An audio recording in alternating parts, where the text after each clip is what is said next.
teman-teman, Assalamualaikum warahmatullahi wabarakatuh. Halo teman-teman, jadi perkenalkan saya Nola Limagap dengan NPM 033021111097.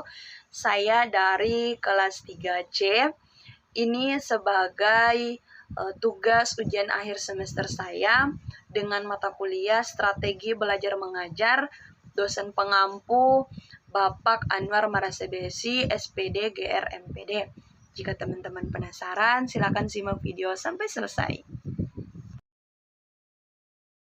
Baik, kita akan masuk pada dua model pembelajaran inovatif. Jadi sebelum kita masuk pada dua model pembelajaran inovatif, kita harus mengetahui dulu apa sih model pembelajaran inovatif itu.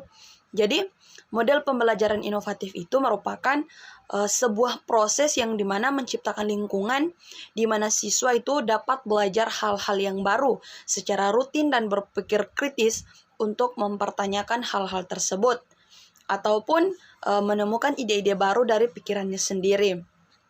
Jadi, ada dua model pembelajaran inovatif. Nah, yang pertama yaitu inquiry based learning. Jadi, inquiry based learning ini sebuah model pembelajaran yang memang berbasis pertanyaan. Kemudian pada model pembelajaran ini, guru tidak hanya berperan sebagai pengajar, namun dia juga berperan sebagai fasilitator. Jika pada umumnya pembelajaran ini dilakukan dengan gaya perkuliahan seperti biasa, pada inquiry based learning, guru mengajukan pertanyaan,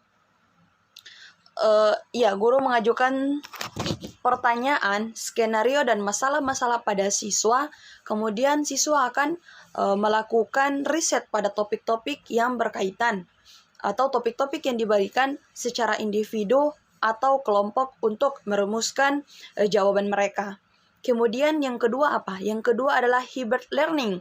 Nah, hybrid learning ini suatu model pembelajaran yang menggabungkan aspek dan strategi dalam pembelajaran tatap muka di ruang kelas. Kemudian, pembelajaran secara daring serta praktik dalam dunia nyata, model pembelajaran ini memang ramai diperbincangkan belakangan ini dalam dunia pendidikan. Terlebih lagi semenjak pandemi yang mendorong sekolah-sekolah untuk melakukan pembelajaran daring atau pembelajaran secara jarak jauh atau bisa disebut dengan PJJ. Nah, melalui peralatan edukasi digital seperti e-book, web, conferencing, Zoom atau Google Classroom, video, games, quiz online, learning, management system. Nah, hybrid learning ini telah menjadi salah satu pendekatan yang efektif dan bernilai. Tentu saja terdapat berbagai manfaat dari hybrid learning ini, seperti pembelajaran yang lebih menyenangkan bagi siswa untuk meningkatkan apa? Meningkatkan keterlibatan siswa dalam kelas, kemudahan dalam mendapatkan data, efisiensi bagi guru, serta berbagai manfaat lainnya. Kemudian dua teori belajar. Di sini saya mengambil dua teori. Yang pertama adalah teori behavioristik. Nah, teori ini merupakan sebuah teori yang dasarnya itu wajib untuk kita ketahui. Sebab dalam penerapannya akan terlihat adanya perubahan perilaku ketika seorang individu tadi telah dianggap menyelesaikan belajar. Maka akan ada sebuah perbedaan perilaku dari yang diperlihatkan, menjadikan apapun yang diberikan oleh setiap guru bisa menjadi stimulus bagi siswa. Selain itu juga ada penerapan macam-macam teori belajar dan contohnya tersebut sangat memperhatikan perilaku. Selain itu juga ada penguatan yang memang dianggap penting. Sebuah penguatan merupakan wujud dari adanya respon yang diberikan. Seorang pendidik bisa memberikan penguatan terhadap perilaku baik yang diberikan. Adanya sebuah simbol yang dilakukan dengan menggunakan jempol pada siswa adalah bentuk apresiasi sehingga bisa memancing semangat belajar. Jadi guru itu memberikan sebuah apresiasi atau guru memberikan sebuah semangat baru untuk peserta didik sehingga peserta didik tadi punya inisiatif atau punya semangat dalam menuntut ilmu atau dalam belajar. Yang kedua, penerapan teori kognitif. Berikutnya ada penerapan teori kognitif yang lebih mengutamakan proses ketimbang hasil dari belajar. Dalam teori ini menjelaskan bahwa belajar itu tidak hanya melibatkan sebuah hubungan atau stimulus serta respon, namun tindakan tingkah laku hal tersebut disatukan sebagai persepsi yang dianalisa dengan pemahaman para ahli sesuai dengan tujuan dari belajar tersebut. Sebuah kognitif mempunyai tujuan yang jelas untuk menekankan beberapa pola yang dianggap paling berkaitan.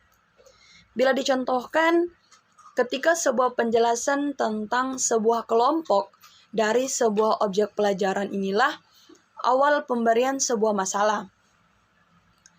Masalah di sini maksudnya adalah tugas yang diberikan dan wajib untuk diselesaikan oleh siswa. Nah, dari hasil belajar inilah siswa akan mendapatkan pelajaran atau mendapatkan pembelajaran dari sebuah pengalaman yang dialami oleh peserta didik. Kemudian ada dua pendekatan dalam pembelajaran. Nah, yang saya ambil di sini yaitu pendekatan kontekstual dan pendekatan konstruktivisme. Pendekatan kontekstual atau contextual teaching and learning merupakan konsep belajar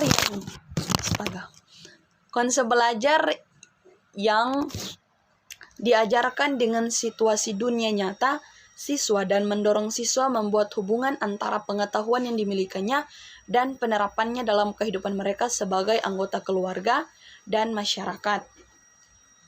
Pendekatan kontekstual ini merupakan pendekatan yang membantu guru mengaitkan antara materi yang diajarkannya dengan situasi siswa atau situasi dunia nyata siswa dan mendorong siswa membuat hubungan antara pengetahuan yang dimilikinya dan penerapannya dalam kehidupan dia sehari-hari di dalam keluarga maupun di ranah masyarakat. Yang kedua yaitu pendekatan konstruktivisme. Jadi pendekatan konstruktivisme ini merupakan pendekatan dalam pembelajaran yang lebih menekankan pada tingkat kreativitas siswa dalam menyalurkan ide-ide baru yang dapat diperlukan bagi pengembangan diri siswa yang didasarkan pada pengetahuannya. Jadi pendekatan konstruktivisme merupakan pembelajaran yang lebih mengutamakan pengalaman langsung dan keterlibatan siswa dalam kegiatan pembelajaran. Secara umum, yang disebut konstruktivisme menekankan kontribusi seseorang pembelajar dalam memberikan arti serta belajar sesuatu melalui aktivitas individu dan sosial. Tidak ada satupun teori belajar tentang konstruktivisme, namun terdapat beberapa pendekatan konstruktivis, misalnya pendekatan yang khusus. Nah, kemudian ada dua metode pemecahan masalah atau problem based learning. Jadi, metode PBL ini atau problem based learning dilakukan dalam kelas kecil. Siswa diberikan kasus untuk menstimulasi diskusi kelompok. Kemudian siswa mengutarakan hasil dari pencarian terkait kasus-kasus yang didiskusikan dalam sebuah kelompok. Ada kelebihan dari metode problem based learning, yaitu siswa menjadi lebih aktif dalam mencari materi atau informasi terkait kasus. Yang kedua, siswa aktif dalam menyampaikan pendapat dan berdiskusi. Yang ketiga, suasana kelas tidak membosankan dan menyita fokus pada siswa.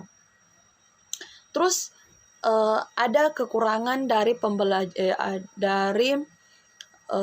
basic learning ini, yaitu metode ini dia lebih tepat dilakukan dalam kelas kecil dengan jumlah siswa yang tidak terlalu banyak. Jadi ketika terlalu banyak akan lebih susah atau sulit dalam menggunakan metode ini. Kemudian perlu adanya trigger atau kasus pemicu yang baik agar diskusi dapat terarah sesuai tujuan pembelajaran.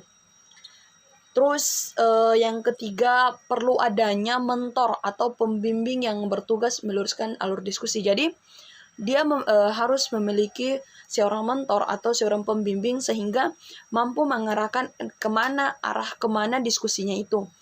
Kemudian yang keempat, diskusi bisa berjalan terlalu panjang lebar pada satu topik bahasan dan memakan waktu apabila semua siswa berpendapat pada satu topik. Nah, dia akan selalu berkepanjangan jika siswa tadi hanya berfokus pada satu topik saja. Dan ini merupakan kekurangan dari metode problem based learning. Nah, yang terakhir ya apa? Pendapat siswa mungkin sama atau mirip yang seharusnya sudah tidak perlu disampaikan lagi. Nah, dari metode ini ditakutkan beberapa pendapat atau beberapa konsep dari teman-teman atau dari setiap siswa itu dia sama, yang seharusnya tidak dibahas malah dibahas ulang-ulang sehingga memperpanjang waktu. Kemudian ada penjelasan mengenai pengelolaan kelas.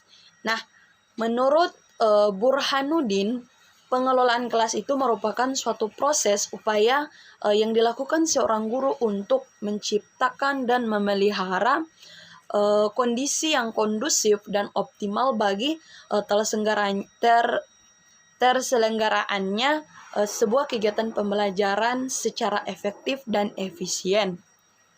Dari beberapa pengertian strategi dan pengelolaan kelas, maka strategi pengelolaan kelas dapat didefinisikan sebuah pola siasat atau teknik atau langkah-langkah yang digunakan guru dalam menciptakan dan mempertahankan kondisi tetap kondusif begitu. Agar apa? Agar siswa tadi dapat belajar secara optimal, aktif dan menyenangkan dengan efektif dan efisien untuk mencapai tujuan pembelajaran yang kita inginkan. Mungkin itu penjelasan dari saya. Terima kasih banyak. Semoga dapat menambah khasanah pengetahuan. Ingat, tidak ada manusia yang bodoh. Mereka hanya butuh banyak belajar dan tinggalkan kemalasan. Sekian, wassalamualaikum warahmatullahi wabarakatuh.